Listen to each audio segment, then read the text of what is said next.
everybody, my name is Shanna and today I'm going to be doing a book review. The book I'm going to be reviewing is Invictus by Ryan Gordon. This book was the YA Circle's October book of the month and oh my goodness, I loved it. It was so ridiculously good. Like, I gave this on 5 out of 5 stars, and the YA Circle books are generally like a 4 or 3 star read for me. So to give this one 5 stars was just incredible, and I loved it, and it was so good. So this book is a standalone science fiction novel, which just blew my mind when I heard that. It's a standalone. Who writes standalone science fiction books anymore? I swear everything nowadays is either trilogies, duologies, or series, so to have a standalone book was really a lot of fun, but also kind of weird because I'm not prepared for standalone books anymore, particularly science fiction ones. I'm not prepared for it. I didn't know how to feel, but I ended up really loving it. It was so refreshing and I just loved it. So this is going to be a spoiler-free review, so if you haven't yet read this book, which I highly recommend that you do, never fear, you can watch this entire video without fear of being spoiled. So Invictus follows a guy named Farway who is a traveler, and he's not just a traveler, he is a time traveler, which is freaking amazing. The book is set in the future, however they quite often time travel to the past, which is a lot of fun. He time travels with his group of 4 people, so it's him, Graham, Priya and Imogen. The 4 of them make up the crew of the Invictus, who time travel to collect rare and valuable objects for their employer. And on a trip back to the Titanic, they run into a girl named Elliot who comes with kind of a weird sort of message like,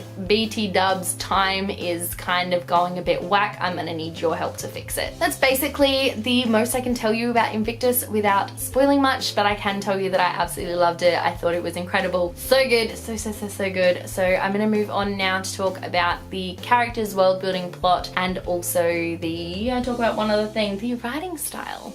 So we're just gonna jump straight in. So the writing style of this book is a very enjoyable one. It is told in third person shifting. Oh, we just learned about this in my creative writing class. I believe it's third person shifting because it follows 5 different characters basically, and we get a little bit from each of their points of view, but in third person. So we get to know a little bit about Far, Priya, Graham, Imogen, and Elliot. All 5 of them are incredibly complex characters. Like, I cannot stress to you enough how complex these characters are, considering we're only gonna be with them like for 1 book. I didn't think I was gonna love them as well as I did because of the fact that it was only 1 book. I thought I'd, need more time to get to love them, but no, they were just incredible like from the get-go. So the writing style makes it really, really easy to read. You can start reading it and then you've been reading for an hour and you're on page 100 and you kind of go, whoa, where did the time go? How on earth did that happen? That happened to me quite a lot reading this book, but it's got a really easy writing style. It's very simple, very fun, and it just really like captivates you and draws you in. There's a lot of humor in it as well, which was always so much fun, and I just loved it. The world building was so good. So obviously, like I said, we start in, well, technically we don't start in the future. Technically we start like way in the past, but the book,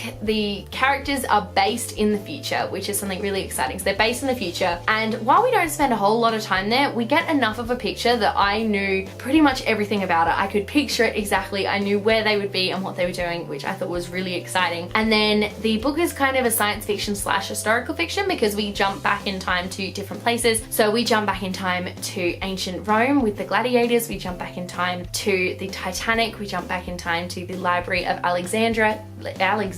Pretty much we jump back in time to so many incredible, amazing places, and it was so much fun to get to see each of them. I really could imagine that they were there, and it was just a lot of, I guess mainly just like a lot of fun is the way to put it, but also you could really tell that the author had done her research into what really went on in these places. They took great pains to be really accurate with the clothing, with what people would say, people would do, that sort of thing. So to get to see that was just absolutely lovely, enjoyable, couldn't fault that. The characters in this book are so good. Like I said, they're really complex, and also they are incredibly diverse. They're like the most diverse cast here. So we've got Far, who is he's half American, half like gladiator, Roman, Latin person, which is really awesome. So he's got that going for him. Priya is Indian, which is pretty cool. Then we have Graham, who it took me a minute to figure out what was going on with him, but Graham is actually a person of color. So we have that. And then Imogen, technically Imogen is not a diverse character. She doesn't really have a diversity, but I just want to bring up the fact that Imogen has a different color hairstyle for every day. Like she dyes her hair every day, and it's just one of those fun, like quirky things that a character has, but it's just so sweet and I just love it. So that happened. And then of course we have Elliot, who has a disease that is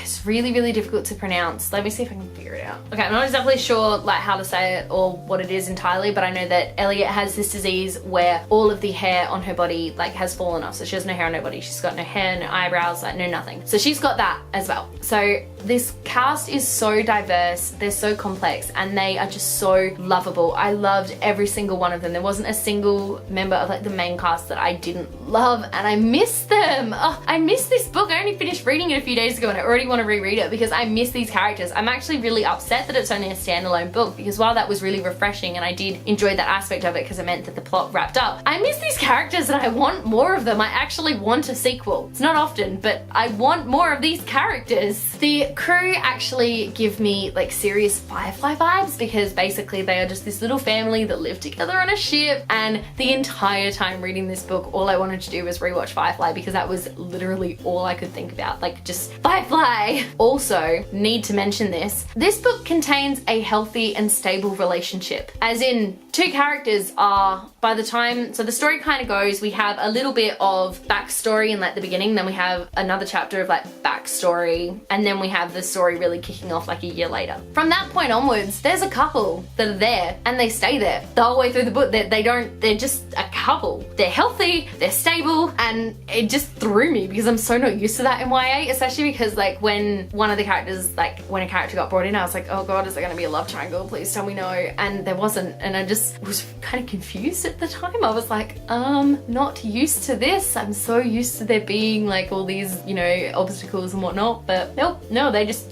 stayed together, and it was amazing and so refreshing, and I loved it. And then we did have like a secondary couple, and they were the couple that you were kind of like, will they, won't they? And I'm so used to that being like the main couple, but it wasn't, and it just, it really threw me for a loop, but like a really good one, because it was so much fun to see that, to see this healthy, stable relationship that they complemented each other and they just worked, and it was just such a good couple. And talking about the plot, like I said, this book was a standalone novel, so from beginning to end we got a complete story, which was so weird. Oh, it was so weird, but it was so good at the same time. So the plot ended up going in a very different direction to what I was expecting, because I was really like umming and ahhing about what was happening. I was trying to form theories and I wasn't entirely good at it because I kept being wrong. But basically things started moving, like they were a little bit slow to begin with, to sort of, you know, you had to build up the crew because there was a lot of build up to then a lot of payoff. But somewhere sort of in the first like third of the book, I was getting a little bit frustrated because they'd introduced Elliot, but we still didn't know really anything about her or what was going on, why she was there. But once we found all that out, once the story really got going, like it got going, and it was really well paced and just kind of flew through, and it was a really nicely paced plot, and also the plot itself was really intriguing, and it just worked for a standalone book. I was worried that they were going to, you know, try and shove too much into it, but they didn't. They really kept it simple, but they also kept it so intriguing and just so like I want to keep reading, that it was just such a well done plot. So there we have it, 5 out of 5 stars for Invictus. Definitely, highly, ridiculously, a million times recommend that everybody pick this one up, because it was such a fun, enjoyable read. And like I said, it's only a standalone, so you don't have to commit to a full series when you read this book, but I can guarantee that by the end of it you will wish it was being turned into a real series. Thank you guys so much for watching. Let me know in the comment section below if you have read Invictus and what you thought. I would really love to know. If you like this video, be sure to give it a huge thumbs up, and don't forget to subscribe to my channel so you don't miss a thing.